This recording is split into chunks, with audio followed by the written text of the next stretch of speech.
तो 1 रुपया कमाते हैं, 1.25 रुपये खर्च होगा। घर में 10 लोग भी कमा कर लाएंगे तो पैसा नहीं दिखेगा, घर में रुपया टिकता नहीं है। अर्थात निरंजन दीप में आप तेल की बाती लगा रहे हो, ये सिद्ध हो चुका। अब अगर आप यही बात किसी जगह पर पूछोगे, किसी आचार्य से पूछोगे हमारे यहाँ ऐसा हो रहा है, तो वो कहेगा हमारी ग्रहदशा खराब हो रही है, तो उसने अंगूठी पहना दी। अंगूठी पहनाने के बाद भी घाटा खा गए, फिर पूछोगे महाराज हमने तो अंगूठी पहनी, नीलम पहना, पुगराज पहना, ये पहना, वो पहना, आराम नहीं लगा, तो कहा तुम्हारे यहाँ वास्तु का दोष है, वास्तु भी सही करवा लिया, उसके बाद भी सुख नहीं मिल रहा। अर्थात आपके दिए में जो आप बाती लगा रहे हो उसमें कुछ कमी है,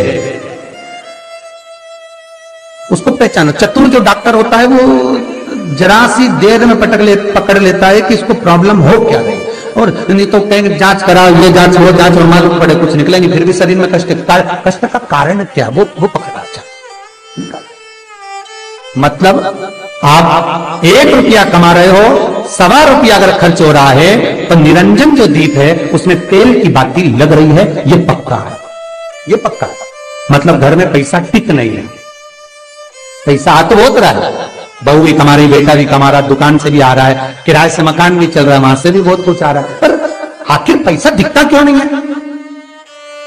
आया लाख रुपए रात को आए, 2-3 दिन चले गए, बची नहीं कुछ भी। पत्नी के बाद बेचारी वो माई के अल्लाह के जोड़ को तो बताती नहीं, अच्छा थोड़ा सवाल करो, पर कमाई का धन नहीं दिख रहा।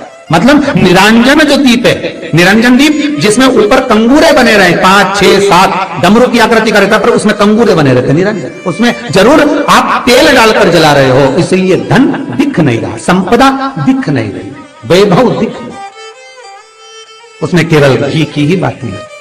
और महाराज बटी निरंजन जो दीप होता है उसके अंदर आप तेल डालकर जला सकते हो। बटी निरंजन जो दीप होता है ये आप किसी भी स्थान पर लगाओगे, सबसे पहले पितृ इससे भाग ग्रहण करते हैं, देवता को देते हैं, देवता उससे भाग ग्रहण कर कुबेर को प्रदान करते हैं, कुबेर उससे भाग लेकर शिव को प्रदान करता है। भगवान शंकर बटु भैरव को कहकर घर का उद्धार करते, इसीलिए इसको कहते बटी निरंजन। इसमें कंगूरे नहीं होते महाराज, बटी। एक कुबेर निरंजन भी होता है, दिए में स्टैंड होता है, पकड़ने की जगह होती है, आगे उसमें चोंच लगी रहती है, उसको कुबेर निरंजन दीप कहते हैं।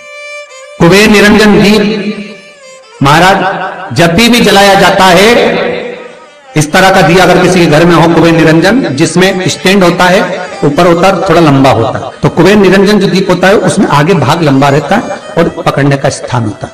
तो कुबेर निरंजन दीप घी का लगाओ चाहे तेल का लगाओ, उसमें लौंग या काली मिर्च, काली तिल या चावल, पूजन वाली जगह में जो चावल रखे उसका 2 दाना चावल का या फूल की पत्ती, कुछ भी उस कुबेर निरंजन दीप में डालना जरूरी होता है, जिससे हमारे घर में भंडार सदा भरा रहे।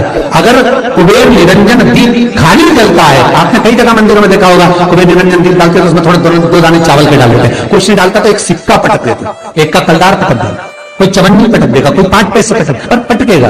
कुबेर निरंजन दीप खाली नहीं, हमारा चैनल वास्तु फैक्ट्स समृद्धि ताकि आप अपडेटेड रहें हमारे हर एक महाराज वीडियो से। आनंद की अनुभूति कराएगा, सुख को देंगे।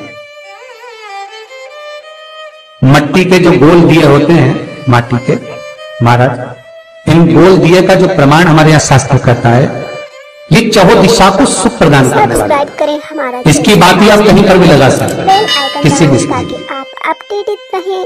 आटे का जो दिया बनाते हो घर के अंदर, कभी आपने पूजन करी होगी तो आटे के दिया बनाओगे। अभी आप कार्तिक पूर्णिमा के दिन विसर्जन करने जाओगे, घाट पर लगाने जाओगे आटे का दिया, तो आटे का जो दिया लगाते हैं, इसकी बाती हमेशा याद रखो कि अगर 4 दिए लगा रहे हो तो चारों दिशा में बाती होना चाहिए उसकी, मतलब बाती एक ही रखो पर 4 दिए को 4 दिशा की ओर निर्मित कर रख दीजिए, उसका मुख्य उदाहरण। आटे के दिए में कभी भी चोंच नहीं बनाना चाहिए, अर्थात बत्ती रखने की जो चोंच होती है आटे के दिए में कभी नहीं बनाना, बिल्कुल गोल बनाना चाहिए और उसको फिर विसर्जन की ओर आप लेकर जाओ या देवता की ओर लगाओ, जहां लगाना है, पर उसमें चोंच नहीं होना चाहिए। जिस आटे के दिए में चोंच बन जाती है उसको बलि का भाग ग्रहण करने वाले देव उसको प्राप्त कर लेते, तो उसका पुण्य हमारे खाते में नहीं आता। इसलिए आटे का दिया जब भी लगाए संपूर्ण गोल। ये प्रति दिया मट्टी का दीप जिस दीप के अग्रभाग को थोड़ा सा बड़ा कर दिया जाता है, उसको पणती दिया कहते हैं। ये पणती दिया जब भी भगवान के सामने लगाया जाता है तो इस दिए को सम्मुख में जब रखा जाता है तो दिए का जो लोकी मुख होता है वो अपनी ओर होना चाहिए। हमारा पणती दिए की जो लो है, बाती है, उसका मुख अपनी ओर होना चाहिए। विष्णु पुराण कहती है अगर इस दिए की बाती भगवान की ओर रहती है तो हमें तपन की अनुभूति होती है, पर इस दिए की बाती जब हमारी ओर होती है तो हमारे शरीर में कोई बड़ी बीमारी आने वाली होती है तो वो कट जाती है।